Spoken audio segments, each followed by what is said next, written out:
Poznám prípad, žena šťastne dlhodobé manželstvo zistila, že muž ju podvádza, vyrobila scénu a rozišla sa.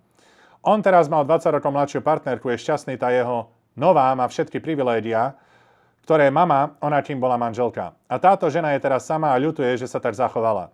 Lebo v manželstve sa choval ku nej ako ku kráľovnej. Ona si myslela, že ju bude prosíkať, aby ostala, ale keďže mala alfu muža, tak sa prerátala. Jo, ale to je presne ako ja hovorím. Tam veľmi záleží, že ako sa chlap postaví ku tejto situácii. Pozri sa, príroda nebola sprostá. Ona do ženského DNA nainštalovala software, kde žena, keď ide do vzťahov s chlapom, ktorý má veľa na výber, ona niekde očakáva, že asi nebudem jediná. Jedine, že by sa veľmi predala na falošnú ilúziu, ktorú do nej nainštaloval software spoločnosti. Romantické pesničky, Titanic a tak ďalej. Idealizácia, čo vzťahy sú.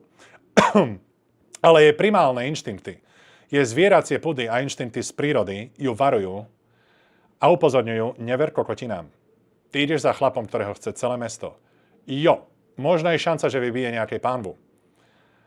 A tu ona vstupuje v podstate do Don't Ask, Don't Tell a hlavne keď je skúsená. Keď je už skúsená a už mala zlomené srdce 10 krát v živote a už si neplánuje ďalej lámať srdce, páči sa jej, ako sa ku nej chlap správa, páči sa jej vlastný život, dynamika medzi nimi, ona je prioritizovaná, ona má stále pocit, že je jediná, ona je jediná na fotkách, na Instagrame, na storkách, ju jedinú bere za ruku po meste, nedostáva žiadne správy od iných žien, jak si s nimi vypisuje, alebo jak ich jebe, alebo jak ich chláti, alebo jak im, povedzme, že sľubuje spoločnú budúcnosť.